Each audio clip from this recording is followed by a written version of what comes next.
ನನಗೆ ನಾನೇ ಹಗೆ ನೋಡಯ್ಯ, ನನಗೆ ನಾನೇ ಕೆಳ ನೋಡಯ್ಯ, ನಿಮ್ಮ ಸದ್ಭಕ್ತರೊಡನೆ ವಿರೋಧವು ಮಾಡಿದಡೆಯನ್ನು ಕೊಡುವುದಾಗಿಯೂ, ನಿಮ್ಮ ಶರಣರಿಗೆ ಅಂಜಿಗಸಿಕೊಂಡಡೆಯನ್ನು ಕಾಯುವುದಾಗಿಯೂ, ಅನ್ಯ ಹಗೆ ಇಲ್ಲ, ಅನ್ಯ ಕೆಳೆ ಇಲ್ಲ, ಸದಾ ಬಾಗಿದ ತಲೆ ಮುಗಿದ ಕೈಯಾಗಿ ಇರಿಸಿಕೊಳ್ಳುವ ಸಂತೆ.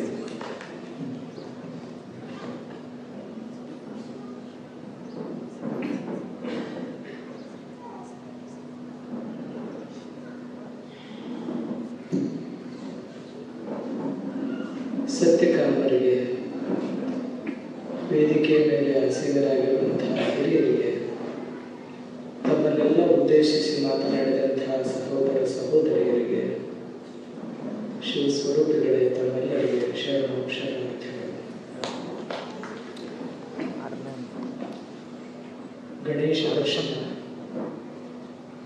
ತಾವೆಲ್ಲ ತಾಸೆರಡು ತಾಸುಗಳಿಂದ ಗಣಪತಿಯನ್ನು ಕುರಿತಾಗಿ, ಪಾರ್ವತಿಯನ್ನು ಕುರಿತಾಗಿ, ಶಿವನನ್ನು ಕುರಿತಾಗಿ ಹಲವಾರು ಮಾತುಗಳನ್ನು, ಸಾಕಷ್ಟು ಗ್ರಂಥಗಳಲ್ಲಿ ಗಣಪತಿಯ ಕುರಿತಾಗಿರುವ ಉಲ್ಲೇಖಗಳನ್ನು ಕೇಳಿದ್ದೇನೆ. ಭಾರತ ಒಂದು ಅದ್ಭುತವಾದ ರಾಷ್ಟ್ರ. ಈ ರಾಷ್ಟ್ರದ ಗಡಿಗಳು ಈಗ ನಾವು ನೋಡಿದಷ್ಟೇ ಇರಲಿಲ್ಲ. ಸಾವಿರಾರು ವರ್ಷಗಳಿಂದ ಈ ನಾಡಿನ ಗಡಿಗಳು ಬಹಳಷ್ಟು ದೊಡ್ಡ ಮಟ್ಟಿಗೆ ಇದ್ದು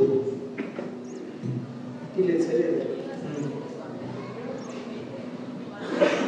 ಇಲ್ಲಿ ಕಲಿಯುತ್ತೆ ಯೂಸ್ ಮಾಡಬೇಡ ಸಾಕು.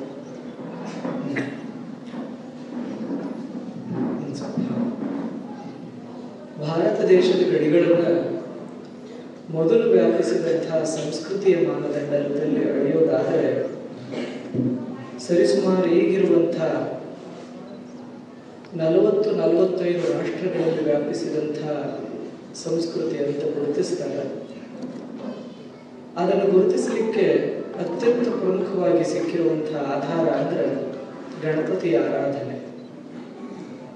ಒಬ್ಬರು ಭಾರತೀಯ ವಿದ್ಯಾಭವನದ ನಿರ್ದೇಶಕರಿದ್ದರು, ನರಸಿಂಹಮೂರ್ತಿ ಅಂತ. ಬಹಳ ಚಲೋ ಒಂದು ಸಣ್ಣ ಪುಸ್ತಕ ಬರೆದ, ಗಡಿಯಾಚೆಗಿನ ಭಾರತೀಯ ಸಂಸ್ಕೃತಿ ಅಂತ. ತಾವೆಲ್ಲ ನೋಡ್ಬೋದು. ಆ ಪುಸ್ತಕದಲ್ಲಿ ಅವರು ಹೇಳ್ತಾರೆ, ಗಣಪತಿಯ ಆರಾಧನೆ ಇಷ್ಟು ವ್ಯಾಪಕ ಆಗಲಿಕ್ಕೆ ಕಾರಣಗಳೇನು? ಈಗ ನಾವು ನೋಡುವಂತಹ ಯಾವ ಯಾವ ದೇಶದಲ್ಲಿ ಗಣಪತಿಯ ಪೂಜೆ ಆರಾಧನೆ ನಡೀತಿತ್ತು ಅಂತಂದ್ರೆ, ಅಫ್ಘಾನಿಸ್ತಾನ, ಪಾಕಿಸ್ತಾನ ಅಂತೂ ಸರಿನೇ ಸರಿ, ಉಜ್ಬೇಕಿಸ್ತಾನ್, ತುರ್ಕಮೇನಿಸ್ತಾನ್ ಅಥವಾ ಟರ್ಕಿ, ಆ ಕಡೆಯಿಂದ ಪಕ್ಕಕ್ಕೆ ಬಂದರೆ ಟಿಬೇಟ್, ಜಪಾನ್, ಇಂಡೋನೇಷಿಯಾ, ಮಂಗೋಲಿಯಾ, ಬಾಲಿ, ಸುಮಾತ್ರ, ಇಂಥ ಎಲ್ಲ ದೇಶಗಳಲ್ಲಿ ಗಣಪತಿಯ ಪೂಜೆ ಅನ್ನೋದು 1000 ವರ್ಷಗಳ ಹಿಂದಿನಿಂದ ನಡೀತಿತ್ತು ಅನ್ನೋದಕ್ಕೆ ಸಾಕಷ್ಟು ಆಧಾರಗಳು ನಮ್ಮ ಕಣ್ಣ ಮುಂದೆ ಈಗಲೂ ಅದಾವ. ಇತ್ತೀಚಿನ ದಿನಮಾನಗಳಲ್ಲಿ ಭಾರತೀಯ ಸಂಸ್ಕೃತಿ ಇಲ್ಲಿ ವ್ಯಾಪಿಸಿತ್ತು ಅಂತ ಒಪ್ಪಿದ್ರೆ ಎಲ್ಲಿ ನಮ್ಮ ಹಿರಿಮೆಗರಿಮೆಗಳಿಗೆ ಕುಂದು ಬರ್ತತೇನೋ ಅಂತ ತಿಳ್ಕೊಂಡು ಬಹಳಷ್ಟು ರಾಷ್ಟ್ರಗಳು ಅಲ್ಲಿ ಸಿಕ್ಕಿರುವಂತಹ ಅಮೂಲ್ಯವಾದ ಶಿಲೆಗಳನ್ನು ನಾಶ ಮಾಡುವಂತಹ ಪ್ರಯತ್ನದಲ್ಲೂ ಅದಾವ. ತಾವೆಲ್ಲ ಮಾಧ್ಯಮಗಳಲ್ಲಿ ಅದನ್ನು ನೋಡಿದ್ದೇವೆ. ಅಂಥ ಭಾರತ ದೇಶದ ಸಂಸ್ಕೃತಿಯ ವಾಹಕವಾದ ಅಥವಾ ಭಾರತ ದೇಶದ ಸಂಸ್ಕೃತಿಯ ಪ್ರತಿನಿಧಿಯಾಗಿರುವಂತಹ ಗಣೇಶನನ್ನ ಕುರಿತಾದ ಚಿಂತನೆ ಇಲ್ಲಿ ಕಳೆದ 2 ತಾಸುಗಳಿಂದ ನಡೆಯಿತು. ಬಹಳಷ್ಟು ಹಿರಿಯರಾದಂತಹ ಮಲ್ಲೇಪುರಂ ಅವರು ಮಾತಾಡುವಾಗ ಹೇಳಿದರು, ನಮ್ಮ ದೇಶದಲ್ಲಿ ಶೈವರಿಗೆ, ವೈಷ್ಣವರಿಗೆ, ಶಾಕ್ತರಿಗೆ, ಸೌರರಿಗೆ, ಗಾಣಪತ್ಯರಿಗೆ ಯಾವ ಭೇದ ಭಾವಗಳು ಇರಲಾರದ ಏಕೈಕ ಪೂಜೆಗೊಳ್ಳುವಂತಹ ದೈವ ಅಂದ್ರೆ ಗಣೇಶ, ಗಣಪತಿ. ಬಹಳ ದೂರದ ಮಾತ್ರ ಇದು. ಜವಾರಿ ಭಾಷಾದಾಗ ಹೇಳೋದಾದ್ರೆ ಬಾಗಿಲು ಚೌಕಟ್ಟು ಇಡಾಕ ಒಬ್ಬ ಪೂಜಾರಿನ ಬಡಜಿನ ಕರ್ಕೊಂಡು ಬರ್ರಿ, ಅವ 2 ಎಲೆ ಇಟ್ಟು ನಡುವೊಂದು ಅಡಿಕೆ ಬೆಟ್ಟ ಇಟ್ಟು ಓಂ ಶ್ರೀ ಗಣೇಶಾಯ ನಮಃ ಅಂತ. ಅಲ್ಲಿಂದ ಶುರು. ಭೂಮಿ ಪೂಜೆ ಮಾಡ್ರಿ, ಗುದ್ದಲಿ ಪೂಜೆ ಮಾಡ್ರಿ, ಶಂಕುಸ್ಥಾಪನೆಯನ್ನ ಮಾಡ್ರಿ, ಬಾಗಿಲು ಚೌಕಟ್ಟ ಇಡ್ರಿ, ಏನ್ ಬೇಕಾದ ಪೂಜೆಯನ್ನು ಮಾಡ್ರಿ, ಸತ್ಯನಾರಾಯಣ ಪೂಜೆಯನ್ನು ಮಾಡ್ರಿ, ವರಶಂಕರ ಪೂಜೆಯನ್ನು ಮಾಡ್ರಿ, ಯಾರು ಯಾವ ಬೇಕಾದ ಪೂಜೆಯನ್ನು ಮಾಡ್ರಿ, ಮೊಟ್ಟ ಮೊದಲು 2 ಎಲೆ ನಡುವೆ ಅಡಿಕೆ ಬೆಟ್ಟ ಇಟ್ಟು ಅಡಿಕೆ ಬೆಟ್ಟಕ್ಕೆ ಅರಿಶಿಣ ಕುಂಕುಮ ಅಕ್ಷತಾದಿಗಳನ್ನು ಸಮರ್ಪಣೆ ಮಾಡಿ ಹೇಳ್ತಾರೆ, ಓಂ ಶ್ರೀ ಗಣೇಶಾಯ ನಮಃ. ಯಾವುದೇ ವಿಘ್ನಗಳು ಬಾರದಿರಲಿ ಅಂತ ಪ್ರಾರ್ಥನೆಯನ್ನು ಮಾಡಿ ಪೂಜೆ ಪ್ರಾರಂಭ ಮಾಡ್ತಾರೆ. ಇಷ್ಟು ವ್ಯಾಪಕವಾದ ದೈವ ದೇಶವ್ಯಾಪಿಯಾದದ್ದು ಅಥವಾ ಈ ದೇಶದ ಅಮೂಲ್ಯ ಸಂಪದವಾದ ಮಾನವ ಸಂಪನ್ಮೂಲವನ್ನ ಸ್ವಾತಂತ್ರ್ಯ ಹೋರಾಟಕ್ಕೆ ತೊಡಗುವಂತೆ ಮಾಡಿದ್ದು ಬಾಲಗಂಗಾಧರ ತಿಲಕರ ಸಂಕಲ್ಪ ಅನ್ನೋದನ್ನು ತಾವೆಲ್ಲ ಕೇಳಿದೆ. ಅಂಥ ಒಬ್ಬ ದಾರ್ಶನಿಕರು, ಮಹಾನುಭಾವರು ಈ ದೇಶಕ್ಕೆ ಸ್ವಾತಂತ್ರ್ಯವನ್ನು ತಂದು ಕೊಡಬೇಕು ಅಂತ ತಿಳ್ಕೊಂಡು ಗಣಪತಿಯಲ್ಲಿ ಪ್ರಾರ್ಥನೆಯನ್ನು ಮಾಡಿ ಆ ಗಣಪತಿಯನ್ನು ತಮ್ಮ ಕೈಯಿಂದ ಹೇಳ್ಕೊಂಡು ಹೊರಗೆ ಕರ್ಕೊಂಡು ಬಂದರು. ನಮ್ಮ ಭಾಷಾದಾಗ ಹೇಳೋದಾದ್ರೆ, ಜನ ದೇಶಕ್ಕೆ ಇವರು ಸ್ವಾತಂತ್ರ್ಯ ಕೊಟ್ಟರು, ಅವರು ಸ್ವಾತಂತ್ರ್ಯ ಕೊಟ್ಟರು ಅಂತ ಬಂದಿರುವಂತಹ ಸರ್ಕಾರಗಳು ಎಲ್ಲರ ಹೆಸರಿಗೂ ಒಂದೊಂದು ಸೂಟಿ ಮಾಡಿದರು. ಎಲ್ಲರ ಹೆಸರಿಗೂ ಸೂಟಿ ಮಾಡಿ ಮಕ್ಕಳಿಗೆ ಸ್ವಾತಂತ್ರ್ಯ ದಿನೋತ್ಸವ ಎಲ್ಲ ಮಾಡಿದರು. ಆದ್ರೆ ವಿಚಿತ್ರ ಗೊತ್ತಿರಲಿ, ಪಕ್ಕ ಭಾರತಕ್ಕೆ ಸ್ವಾತಂತ್ರ್ಯ ಯಾರು ತಂದು ಕೊಟ್ಟಾರ ಸಾಮಾನ್ಯ ಜನ ಮರೀಲಿಲ್ಲ. ಇವರು 5 ರಿಂದ 10 ದಿವಸ ಸೂಟಿ ಮಾಡಿದರು. ಸರ್ಕಾರ 1 ದಿವಸ ಹಬ್ಬ ಮಾಡ್ತದಂದ್ರೆ ಸಾಮಾನ್ಯ ಜನ 10 ದಿವಸ ಹಬ್ಬ ಮಾಡಕ್ ತಯಾರಾದ್ರೆ. ಯಾವ ಕೆಲಸಕ್ಕಾಗಿ ಗಣೇಶ ರಸ್ತೆಗೆ ಬಂದಿದ್ದ ಆ ಉದ್ದೇಶ ತೀರಿದ ನಂತರ ಗಣಪತಿ ಹಬ್ಬ ಮುಗಿಬಹುದಾಗಿತ್ತು. ಇಲ್ಲ, ಈಗಲೂ ಕೂಡ ಅಕ್ಷಯ್ ಗೋಖಲೆ ಅವರು ಹೇಳಿದಂತೆ ಸ್ವಾತಂತ್ರ್ಯ ನಮಗೈತಂತ ತೋರಿಸುವಂತ ಏಕೈಕ ಹಬ್ಬ ಅಂದ್ರೆ ಗಣಪತಿ ಅಷ್ಟೇ. ಆದ್ರೆ ಇತ್ತೀಚೆಗೆ ಅದು ಸ್ವೇಚ್ಛಾಚಾರದ ರೂಪ ತಡಿತಾ ಇದೆ, ಅದ್ರ ಬಗ್ಗೆ ಮುಂದೆ ಮಾತಾಡ್ತೇವೆ. ಆದ್ರೆ ಗಣಪತಿ ಅತ್ಯಂತ ಶ್ರದ್ಧೆಯಿಂದ ಅತ್ಯಂತ ಭಕ್ತಿಯಿಂದ ಗಣೇಶನ ಪೂಜೆಯನ್ನ ಯಾಕೆ ಮಾಡ್ತಾರೋ ಅಂದ್ರೆ, ಈ ದೇಶದಲ್ಲಿ ಜಾತಿಗಳ ನಡುವೆ, ಕುಲಗೋತ್ರಗಳ ನಡುವೆ, ಶ್ರೀಮಂತ ಬಡವರ ನಡುವೆ ನಡಿಲಾರದ ಜಗಳ, ಭಿನ್ನಾಭಿಪ್ರಾಯಗಳೆಲ್ಲವೂ ನಡೆದದ್ದೇ ಬ್ರಿಟಿಷರಿಗೆ ತಳವರ ಕಾರಣ. ಆ ಭೇದ ಭಾವಗಳನ್ನು ಸ್ವಲ್ಪ ಮಟ್ಟಿಗೆ ಅಳಿಸಿ ಹಾಕಿ ಕಡಿಮೆ ಮಾಡಿ ನಾವೆಲ್ಲರೂ ಭಾರತೀಯರು, ನಾವೆಲ್ಲರೂ ಈ ದೇಶದ ಅಖಂಡತೆಗಾಗಿ ಸ್ವಾತಂತ್ರ್ಯಕ್ಕಾಗಿ ಹೋರಾಡಬೇಕು ಅನ್ನುವಂಥ ಅಂತಸ್ಫೂರ್ತಿಯನ್ನು ತುಂಬಿದ ದೈವ ಗಣಪತಿ. ಆ ಕಾರಣಕ್ಕಾಗಿ ಪ್ರತಿಯೊಬ್ಬರು ತಮ್ಮ ಮನೆಯಲ್ಲಿ ಗಣಪತಿಯನ್ನು ಯಥಾಶಕ್ತಿಯಾಗಿ ಕೂಡಿಸಿ ತಮ್ಮಲ್ಲಿ ಏನೇನು ಸಾಮರ್ಥ್ಯ ಇದೆ ಅಷ್ಟೆಲ್ಲ ನೈವೇದ್ಯ ಪದಾರ್ಥಗಳನ್ನು ತಂದಿಟ್ಟು ಗಣಪತಿಯ ಮುಂದಿಟ್ಟು ಅರ್ಪಿಸಿ ಆನಂದ ಪಡ್ತಾರೆ. ತಮಗೆಲ್ಲ ಗೊತ್ತಿರಬೇಕು, ಈ ದೇಶದಲ್ಲಿ ನಡೆಯುವ ಎಲ್ಲಾ ಹಬ್ಬಗಳಲ್ಲಿ ಅತ್ಯಂತ ದೊಡ್ಡ ಮಟ್ಟದ ವ್ಯವಹಾರ ನಡೆಯೋದು ಗಣಪತಿ ಹಬ್ಬದಲ್ಲಿ. ಸಾವಿರಾರು ಕೋಟಿ ರೂಪಾಯಿಗಳ ವ್ಯವಹಾರ ನಡೆದು ನೂರಾರು ಜನ, ಸಾವಿರಾರು ಗಟ್ಟಲೆ ಜನ ಬಡವರು ಬದುಕುವಂತ ಹಬ್ಬ ಗಣೇಶೋತ್ಸವ. ಅಂಥ ಹಬ್ಬ ಈಗ ಇಷ್ಟು ವ್ಯಾಪಕವಾಗಿ ಬೆಳಿಲಿಕ್ಕೆ ಕಾರಣವೇ ಆವತ್ತಿನಿಂದ ಬಾಲಗಂಗಾಧರ ತಿಲಕರು ತುಂಬಿದಂಥ ಅಂತಸ್ಫೂರ್ತಿ. ಇನ್ನೂ ಒಂದು ಮಾತನ್ನ ಹೇಳೋದಾದ್ರೆ, ಹೆಂಗ ಭಾರತಕ್ಕೆ ಸ್ವಾತಂತ್ರ್ಯವನ್ನ ತಂದು ಕೊಡ್ಲಿಕ್ಕೆ ಗಣೇಶ ಕಾರಣವೋ, ಈ ಸ್ವಾತಂತ್ರ್ಯ ಅಕ್ಷುಣ್ಯವಾಗಿ ಉಳಿಬೇಕಾದ್ರೆ, ಈ ಸ್ವಾತಂತ್ರ್ಯ ನಿರಂತರವಾಗಿ ಗಟ್ಟಿಗೊಳ್ಳುತ್ತಾ ಹೋಗ್ಬೇಕಾದ್ರೆ, ಮುಂದೆ ಭಾರತದ ಭವಿತವ್ಯವನ್ನು ಭದ್ರಗೊಳಿಸಬೇಕಾದ್ರೆ ಇದ್ದಿರುವಂತ ಏಕೈಕ ಕಾರಣ ಅಥವಾ ಏಕೈಕ ಸಾಧನ ಅಂದ್ರೆ ಗಣೇಶೋತ್ಸವ ಒಂದೇ. ನಾವು ಅದೊಂದು ಹಬ್ಬವನ್ನು ಶುದ್ಧ ಮಾಡಿದ್ರೆ ಸಾಕು, ಉಳಿದ ಹಬ್ಬಗಳನ್ನು ಉಳಿದ ಹಬ್ಬಗಳನ್ನು ಪರಿವರ್ತನೆ ಬದಲಿ ಮಾಡುವಂತ ಅನಿವಾರ್ಯತೆ ಇಲ್ಲ. ಅಂಥ ಅಪರೂಪದ ಹಬ್ಬ ಗಣೇಶೋತ್ಸವ. ಗಣೇಶೋತ್ಸವಕ್ಕೆ ತಾತ್ವಿಕ, ದಾರ್ಶನಿಕ, ಯೌಗಿಕವಾದಂತಹ ಹಲವಾರು ಅರ್ಥಗಳದಾವ. ಸುಮ್ಮನೆ ಒಂದನ್ನ ಹೇಳೋದಾದ್ರೆ, ನಾವು ಗಣಪತಿಯನ್ನು ಮಣ್ಣಿಂದ ಮಾಡುತ್ತೇವೆ. ಅದರಲ್ಲೂ ವಿಶೇಷವಾಗಿ ಉತ್ತರ ಕರ್ನಾಟಕ ಭಾಗದಲ್ಲಿ ಗಣಪತಿ ಪೂರ್ವದಿಂದ ಆಷಾಢ ಮಾಸದಿಂದ ಮಣ್ಣು ಪೂಜಾ ಶುರುವಾದ್ರೆ ಕೊಟ್ಟ ಕೊನೆಗೆ ಜೋಕುಮಾರ ಬರುವವರೆಗೆ ಮಣ್ಣು ಪೂಜೆ ಒಂದಲ್ಲ ಒಂದು ಅರ್ಥದಲ್ಲಿ. ಮಣ್ಣೆತ್ತಿನ ಅಮಾವಾಸ್ಯೆ ಮಾಡ್ತೇವೆ, ಮುಳ್ಳವನ್ನು ತರ್ತೇವೆ, ಮುರ್ಚಿವನ್ನು ತರ್ತೇವೆ. ಆ ಬಳಿಕ ಕೊಟ್ಟ ಕೊನೆಗೆ ಜೋಕುಮಾರ ಬಂದ ಬಳಿಕ ಮುಗೀತು. ಮಧ್ಯದಲ್ಲಿ ಗಣಪತಿ ಬರ್ತಾರೆ. ನಮ್ಮ ಹಿರಿಯರಿಗೆ ಈ ಮಣ್ಣಿನ ಬಗ್ಗೆ ಇರುವಂತಹ ಶ್ರದ್ಧೆಯನ್ನ ನಾವು ಅಳಿಲಿಕ್ಕಾಗಂಗಿಲ್ಲ. ಒಂದಲ್ಲ ಒಂದು ಅರ್ಥದಲ್ಲಿ ಅವರೆಲ್ಲರೂ ಈ ಮಣ್ಣನ್ನ ಪೂಜಿಸಿದವರು, ಗೌರವಿಸಿದವರು. ನಡು ನಾಗಪ್ಪ ಒಂದು ಬರ್ತದೆ, ಜೀವಂತ ನಾಗಪ್ಪನ ತಂದು ಯಾರು ಹಾಲೆರಂಗಿಲ್ಲ, ಮಣ್ಣಿನ ನಾಗಪ್ಪನ ಮಾಡಿ ಹಾಲೆರಿತಾರೆ. ಈ ಎಲ್ಲ ಕಾರಣಗಳೇನು ಅಂದ್ರೆ, ಯಾವ ತಾಯಿಯ ತೊಡೆಯ ಮೇಲೆ ನಮ್ಮ ಬದುಕನ್ನು ನಾವು ಕಟ್ಟಿಕೊಂಡಿದ್ದೇವೆ, ಆ ತಾಯಿಗೆ ನಮ್ಮಿಂದ ಯಾವ ತೊಂದರೆಗಳು ಆಗದಿರಲಿ. ನಮಗೆ ಜನ್ಮ ಕೊಟ್ಟ ತಾಯಿ ಎಷ್ಟು ಮಹತ್ವದ್ದು,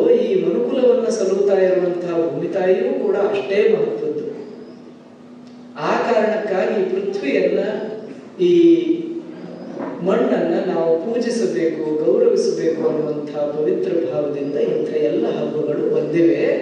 ಅದರಲ್ಲಿ ಗಣಪತಿ ವಿಶೇಷ. ಈ ಗಣಪತಿಯನ್ನ ಜಲದೊಳಗೆ ವಿಸರ್ಜನೆ ಮಾಡ್ತಾರೆ. ಯೋಗ ಮತ್ತು ತಂತ್ರದ ಮಾರ್ಗದಲ್ಲಿ ನೋಡೋದಾದ್ರೆ ಒಂದು ಚಲೋ ಕ್ರಮ ಅದ.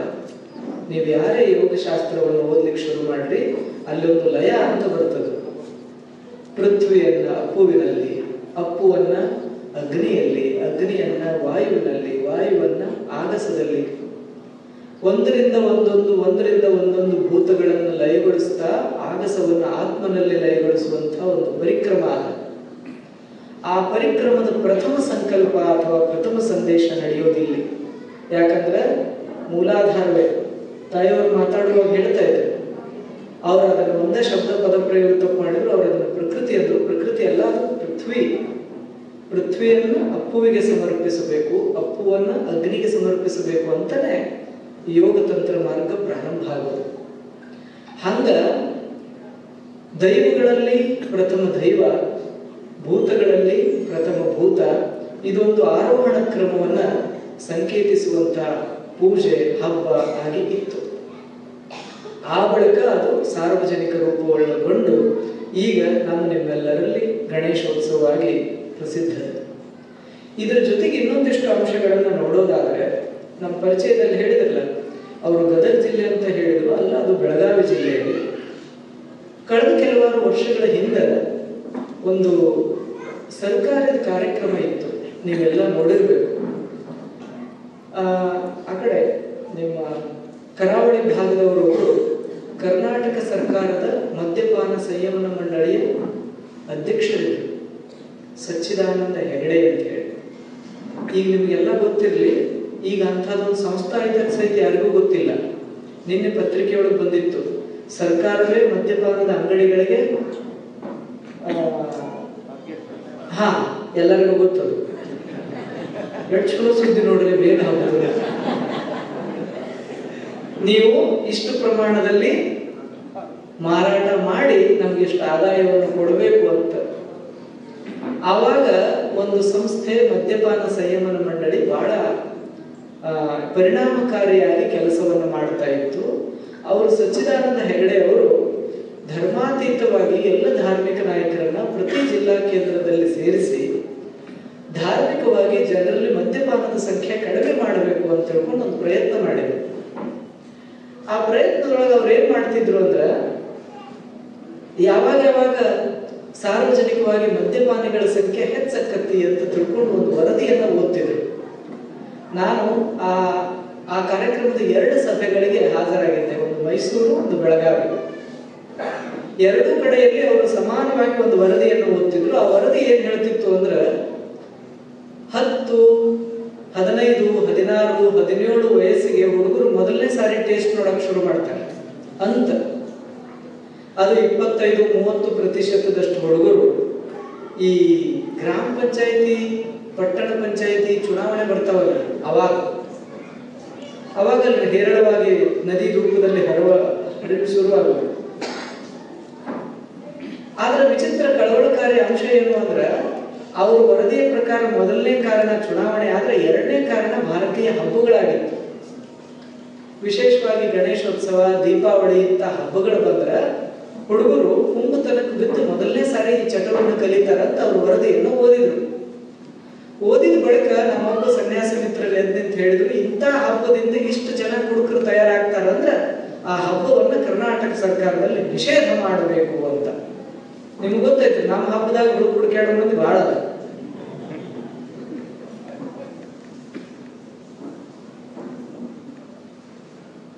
ನಮ್ಮ ಹಬ್ಬದಾಗ ಹುಡುಕಾಡೋ ಮಂದಿ ಬಹಳ ಅದ. ಅವ್ರು ಎದ್ದಂತ ಹೇಳಿದ್ರು, ಈ ಹಬ್ಬವನ್ನ ನಿಷೇಧ ಮಾಡಬೇಕು. ನಾವು ಹೇಳಿದ್ವಿ, ನಿಮ್ಗೆ ನಾಳೆ ನೆಗಡಿ ಬಂದ್ರೆ ನೀವು ಮೂಗನ್ನು ಕೊಯ್ತಿರೋ ಅಥವಾ ಔಷಧ ತಗೋತಿರೋ? ಯಾರಿಗೆ ನೆಗಡಿ ಬಂದೈತಿ ಅವ್ರು ಔಷಧ ತಗೋತಾರೆ. ಇಷ್ಟು ಸರಿ ಜ್ವರ ಬರ್ತದೆ, ಇಷ್ಟು ಸರಿ ಕೆಮ್ಮು ನೆಗಡಿ ಆಗ್ತದೆ, ಯಾರಾದ್ರೂ ಮೂಗು ಕೊಯ್ದು ಹೋಗದಾರನ್ನ ಇಲ್ಲ. ಅದಕ್ಕೆ ಹಬ್ಬಗಳು ಅರ್ಥ ಕಳ್ಕೊಳ್ತಾ ಇರೋದು ಸತ್ಯ. ಹಬ್ಬಗಳು ತಮ್ಮ ಉನ್ನತವಾದ ಆದರ್ಶಗಳಿಂದ ಪ್ರಾರಂಭಗೊಂಡದ್ದು ಇವತ್ತು ಅತ್ಯಂತ ಅಧಪತನಕ್ಕಿಳಿತಾ ಇರೋದು ಸತ್ಯ. ಆ ಹಬ್ಬಗಳನ್ನ ಪುನಶ್ಚೇತನಗೊಳಿಸಬೇಕಾದಂತಹ, ಆ ಹಬ್ಬಗಳನ್ನ ಶುದ್ಧಗೊಳಿಸಬೇಕಾದಂತಹ ಜವಾಬ್ದಾರಿ ಪ್ರತಿಯೊಬ್ಬ ಭಾರತೀಯನ ಮೇಲೆ ಇರೋದು ಸತ್ಯ. ಆ ಕಾರಣಕ್ಕಾಗಿ ಹಬ್ಬವನ್ನೇ ನಿಷೇಧಗೊಳಿಸೋದು ಯಾವ ನೀತಿ ನ್ಯಾಯ ಅಂತ ತಿಳ್ಕೊಂಡು ನಾವು ಅದನ್ನೊಂದು ಏನಂತಾರೆ ಅದಕ್ಕೆ ಪಣ ಅಂತ ತಗೊಂಡು ಒಂದು ಹಳ್ಳಿಯೊಳಗೆ ಪ್ರಯತ್ನ ಮಾಡೋದು ಅಂತ ಪ್ರಾರಂಭ ಮಾಡಿದ್ವಿ. ಸಾಮಾನ್ಯವಾಗಿ ಈ ಶುದ್ಧ ಮಣ್ಣಿನ ಗಣಪತಿಯನ್ನೇ ಪೂಜೆಗೆ ಪ್ರಾಶಸ್ತ್ಯ ಕೊಟ್ಟು ಮಾಡಬೇಕು ಅಂತ. ಯಾವ ಕಾರಣಕ್ಕಾಗಂದ್ರೆ ನಾವು ಒಂದಲ್ಲ ಒಂದು ಅರ್ಥದಲ್ಲಿ ಮಣ್ಣಿಗೆ ಋಣಿಗಳು, ಆ ಕಾರಣಕ್ಕೆ ನಮ್ಮ ಹಿರಿಯರು ಇದನ್ನ ಮಾಡ್ಯಾರ, ಇದನ್ನ ಮಾಡಬೇಕು ಅಂತ. ಈ ಭಾಷೆ ರೈತರಿಗೆ ಬಹಳ ಬೇಗ ಹೇಳಿಸ್ತದೆ. ಯಾಕಂದ್ರೆ ದಿನ ಬೆಳಗಾದ್ರೆ ಮಣ್ಣಾಗ ಇರುವಂತಹ ಮಂದಿಗೆ ಮಣ್ಣು ಪೂಜೆ ಮಾಡೋದಂದ್ರೆ ಆನಂದದ ವಿಚಾರ. ಆ ಕಾರಣಕ್ಕಾಗಿ ಮೊದಲ ಬಾರಿಗೆ ನಮ್ಮಲ್ಲಿ 97% ಶುದ್ಧವಾದ ಹಬ್ಬ ಆಯಿತು. ಒಬ್ಬನೇ ಒಬ್ಬ ವ್ಯಕ್ತಿ ಹಬ್ಬದ ದಿವಸ ಕುಡಿಲಿಲ್ಲ, ಒಬ್ಬನೇ ಒಬ್ಬ ವ್ಯಕ್ತಿ ಕುಡಿದು ಗಲಾಟೆಯನ್ನು ಮಾಡಲಿಲ್ಲ.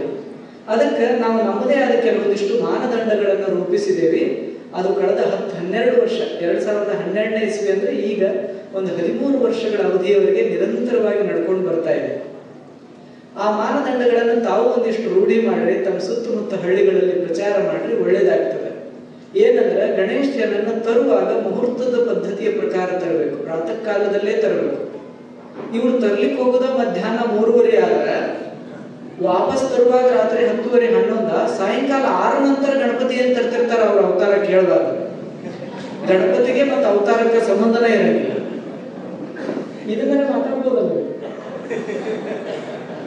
ಅದಕ್ಕ ಮುಹೂರ್ತ ಅಲ್ರಿ, ಬಾಗಿಲು ಚೌಕಟ್ಟು ಇಡ್ಲಿಕ್ಕೆ ಮುಹೂರ್ತ ಕೇಳುವಂತಹ ಜನ ಹಬ್ಬ ಮಾಡಕ್ಕಾಗಿ ಮುಹೂರ್ತ ಪಾಲಿಸಬಾರ್ದು. ಪ್ರಾತಃ ಕಾಲ 6:30-7 ಸಾರ್ವಜನಿಕ ಗಣಪತಿಯನ್ನು ತರಕ್ ಹೋಗ್ಬೇಕು. 9:30-10 ಎಲ್ಲ ಗಣೇಶಗಳು ಬಂದು ತಮ್ಮ ತಮ್ಮ ಜಾಗದಲ್ಲಿ ಪ್ರತಿಷ್ಠಾಪನೆಗೊಳ್ಳಬೇಕು.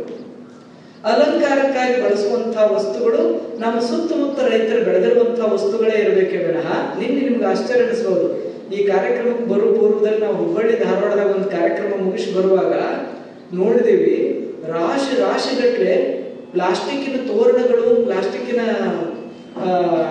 ಇವೆಲ್ಲ ನಿಂತಿದ್ದು. ಇನ್ನೊಂದು ಸ್ವಲ್ಪ ದಿವಸಕ್ಕೆ ಪ್ಲಾಸ್ಟಿಕ್ದ ಕಬ್ಬ, ಪ್ಲಾಸ್ಟಿಕ್ದ ಬಾಳೆ ಕಂಬ ಬಂದ್ರೆ ಆಶ್ಚರ್ಯ ಪಡ್ಬೇಕಾಗಿಲ್ಲ, ಅಟ್ಟು ಕಾಲು ಸುಮಾರಾಗ್ಯಾವ. ನಮ್ಮ ಅಂಗಳದಾಗ ಹೂವ ಹಚ್ಚಿ ನಮ್ಮ ಅಂಗಳದಾಗಿನ ಮಾವಿನೊಳಗೆ ತಗೊಂಡು ತೋರಣ ಕಟ್ಟಕ್ ಆಗಲಾರದ ಜನ ಬಂದಾರ. ಈಗ ಹಬ್ಬ ಹಾಳಾಗತ್ತಾವ. ಆ ಕಾರಣಕ್ಕಾಗಿ ಗಣೇಶನ ಅಲಂಕಾರದಲ್ಲಿ ಬಳಸುವಂತಹ ಎಲ್ಲ ಪದಾರ್ಥಗಳು ನಮ್ಮ ಸುತ್ತಮುತ್ತಲಿರುವಂತಹ ರೈತರಿಂದ ನಾವು ತಂದಿರುವಂತಹ ಪದಾರ್ಥಗಳಾಗಿರ್ಬೇಕೇ ವಿನಃ ಪ್ಲಾಸ್ಟಿಕ್ಕಿನ ಪದಾರ್ಥಗಳು ಆಗಿರಬಾರದು. ಜೊತೆಗೆ ಗಣೇಶನಿಗೆ ನಡೆಯುವಂತಹ 2 ಹೊತ್ತಿನ ಪೂಜೆ, ಬೆಳಗಿನ ಪೂಜೆ ಮತ್ತು ಸಾಯಂಕಾಲದ ಪೂಜೆಯಲ್ಲಿ ವಿಶೇಷವಾಗಿ ತಾಯಂದಿರು ಮತ್ತು ಯುವಕರು ದೇಸಿ ನೃತ್ಯಗಳನ್ನು ಮಾಡಬಹುದೇ ವಿನಃ ಇತ್ತೀಚಿನ ದಿನಮಾನದಲ್ಲ. ಆದ್ರೆ ಪೂಜೆಯಲ್ಲಿ, ಸಾತ್ವಿಕ ಪೂಜೆಯಲ್ಲಿ ಸರ್ವರು ಭಾಗವಹಿಸಬೇಕು. ವಿಶೇಷ ಏನು ಅಂದ್ರೆ, ಈಗ ಒಂದು ದೇವಸ್ಥಾನ ಐತಿ ಜಮಖಂಡಿ ಒಳಗೆ, ಜಂಬುಕೇಶ್ವರ, ಇಲ್ಲೊಂದು ವೆಂಕಟೇಶ್ವರ ದೇವಸ್ಥಾನ ಅದ. ಈ ದೇವಸ್ಥಾನದಲ್ಲಿ ಪೂಜೆ ಮಾಡ್ಲಿಕ್ಕೆ ಹೋದಾಗ ನೀವೆಲ್ಲರೂ ಪೂಜೆ ಮಾಡಿಸ್ಲಿಕ್ಕೆ ಹೋಗ್ರಿ. ಆ ಪೂಜಾರರು ಪೂಜೆ ಮಾಡಿ ಮಹಾಮಂಗಳಾರತಿ ಮಾಡಿ ಹಾಡಿ ಮಂಗಳಾರತಿ ಮಾಡಿ ನಿಮ್ಮ ತಟ್ಟೆ ತಂದು ಹಿಡಿದ್ರೆ ಸಂತೋಷ.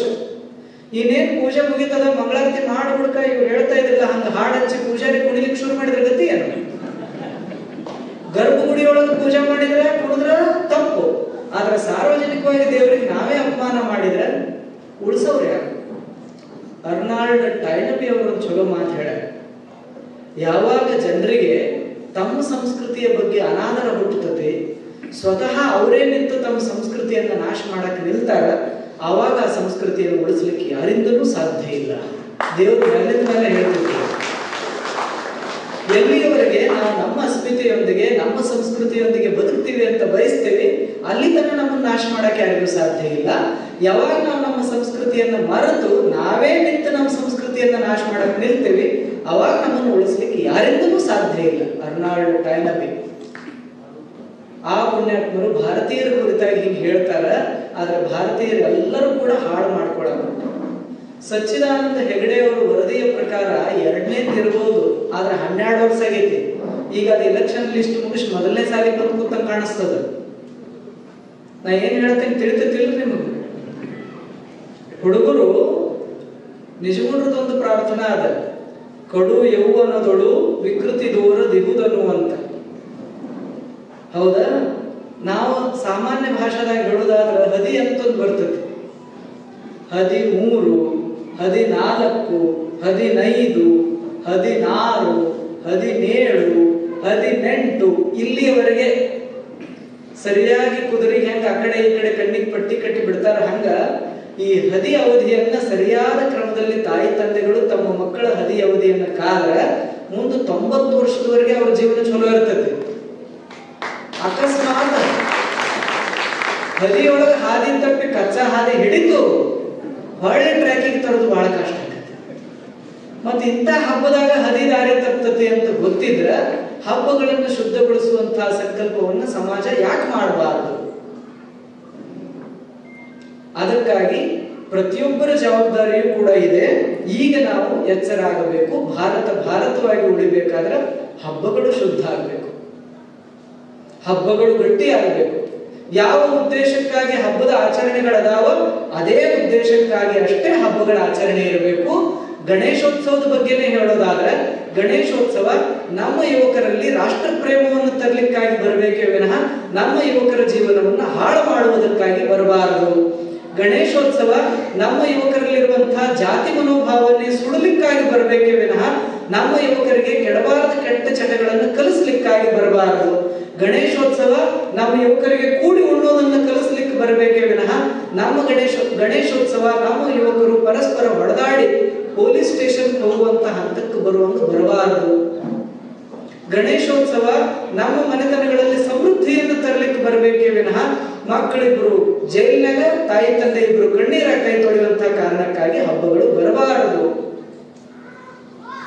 ಅಲ್ಲದ್ರೆ ಗಣಪತಿಗೆ ಹೇಳ್ತಾರೆ, ವಿದ್ಯೆ ವಿವೇಕ ಸಮೃದ್ಧಿಯ ದೈವ.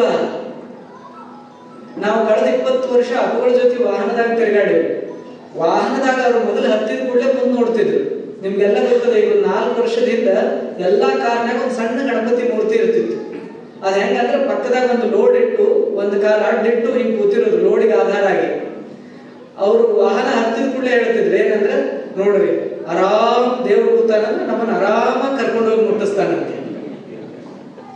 ಕೇಳ್ತಿದ್ರು ಅವರು, ನೀವೆಲ್ಲರೂ ಒಬ್ಬ ಸ್ವರ್ಗದ ಗಣಪತಿಯನ್ನು ನೋಡಕ್ ಸಾಧ್ಯ ಇಲ್ಲ, ಉಂಡು ತಿಂದು ಆನಂದ ಆರಾಮ ಇರ್ಬೇಕು, ಮಸ್ತಾಗಿರ್ಬೇಕು ಅಂತ ಹೇಳಿ ಗಣಪತಿಯ ಸಂದೇಶ ಅನ್ನೋರು ಮೇಲಿನ ಮೇಲೆ. ಹಂಗ ದೇವರು ಮಸ್ತಾಗಿರೋದನ್ನ ಕಲ್ಸಕ್ ಬರ್ತಾನೆ. ಭಾರತೀಯರು ಬಹಳ ಮಸ್ತ್ ಇದ್ದರು. ಈ ಹೊರಗಿಂದೆಲ್ಲ ಒಳಗೆ ಬರೋಕ್ಕಿಂತ ಮೊದಲು ಬಹಳ ಚಂದ ಇದ್ರು.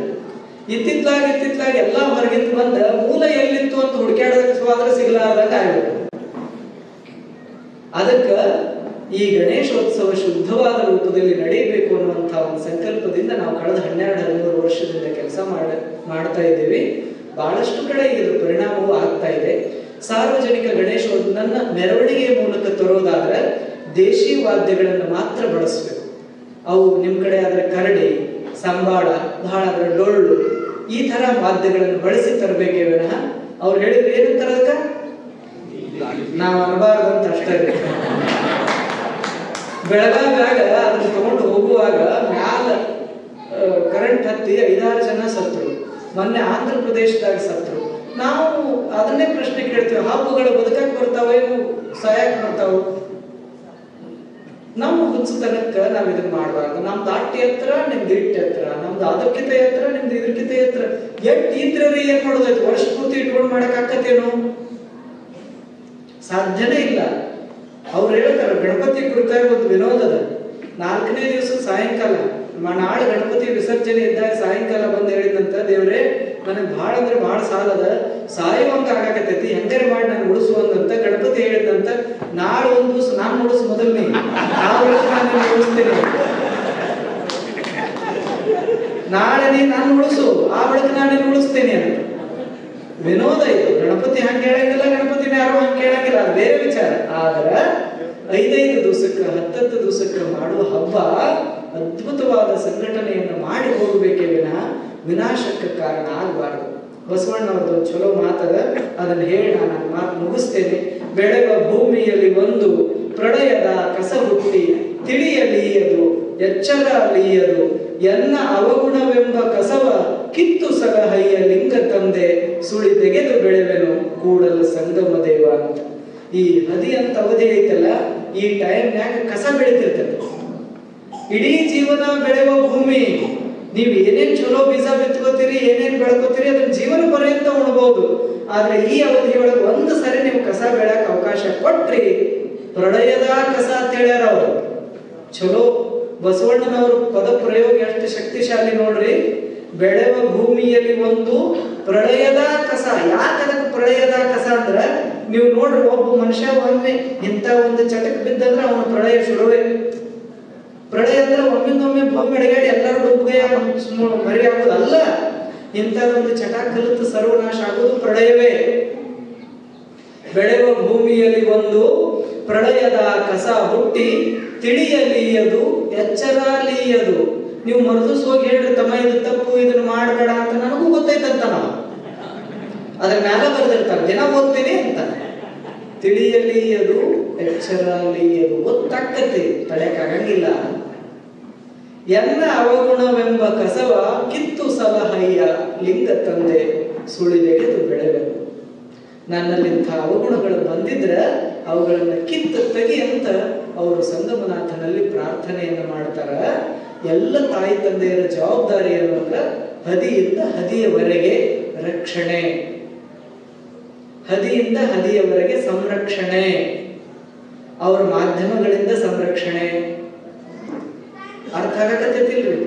ಮಾಧ್ಯಮಗಳಿಂದ ಸಂರಕ್ಷಣೆ ಅಂದ್ರೆ ಮಕ್ಕಳು ಎಷ್ಟು ಸಮಯವನ್ನು ಮಾಧ್ಯಮದಾಗ ಕಳೀತಾರ, ಯಾರ ಜೊತೆ ಕಳೀತಾರ, ಹೆಂಗ್ ಕಳೀತಾರ, ಅದ್ರ ಮೇಲೆ ಒಂದ ನೆದರ. ಜಮಖಂಡಿ ಕಡೆ ಇದು ಚಲೋ ಶಬ್ದ ಐತಿ, ನೆದರ.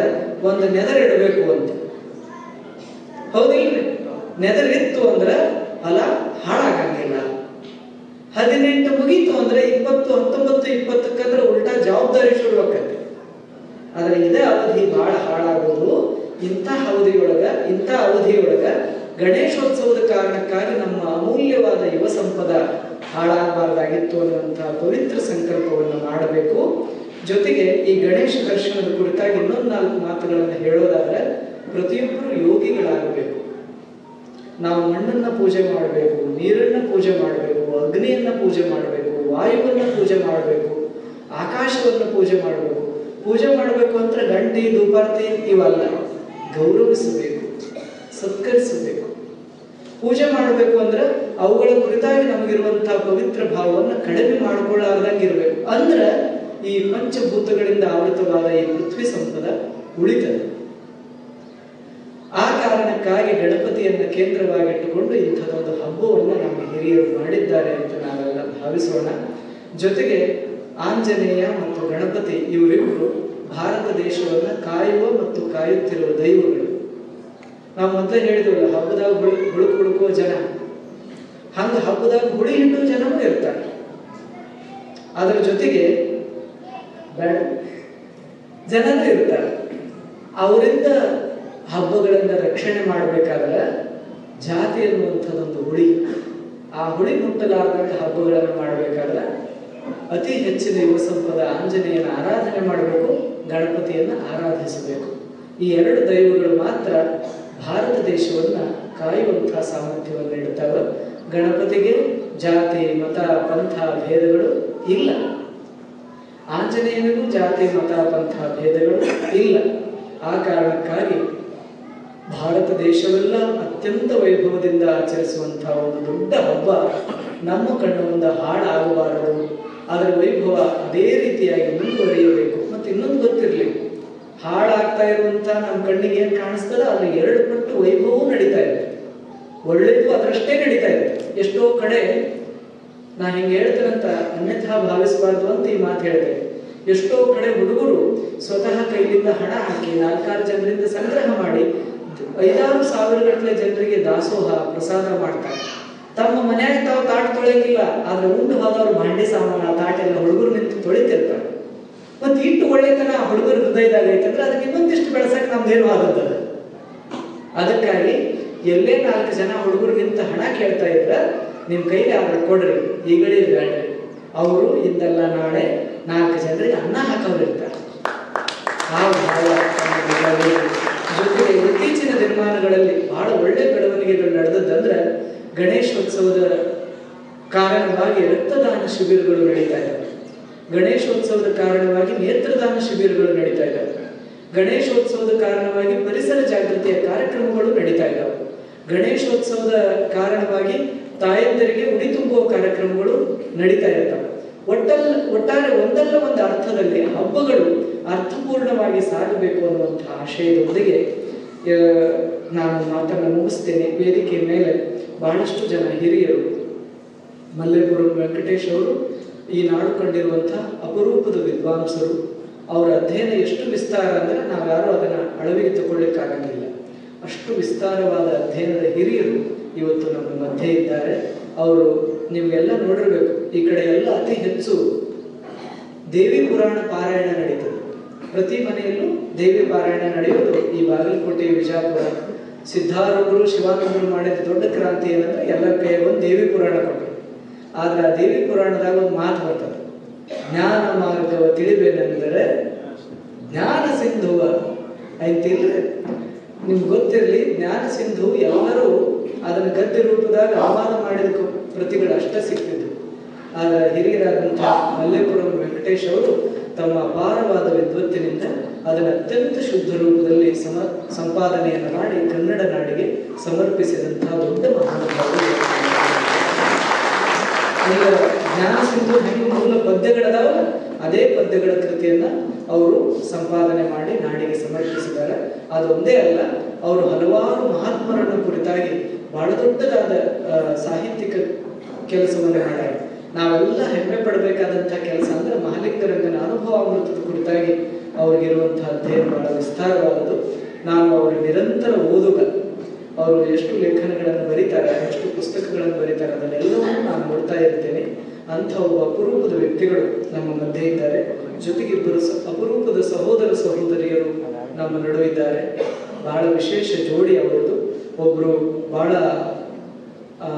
ಜೋರಾದ ಭಾಷೆಯಲ್ಲಿ ರಾಷ್ಟ್ರ ಕಟ್ಟುವ ಮಾತುಗಳನ್ನಾಡಿದ್ರೆ, ತಾಯಿಯವರು ಅಷ್ಟೇ ಮೃದುವಾದ ಭಾಷೆಯಲ್ಲಿ ಈ ನಾಡಿಗೆ ತಾಯಿ ಮಗ ಅವರಿರುವ ಮಧುರ ಬಾಂಧವ್ಯದ ಕುರಿತಾಗಿ ಮಾತನಾಡಿದರು.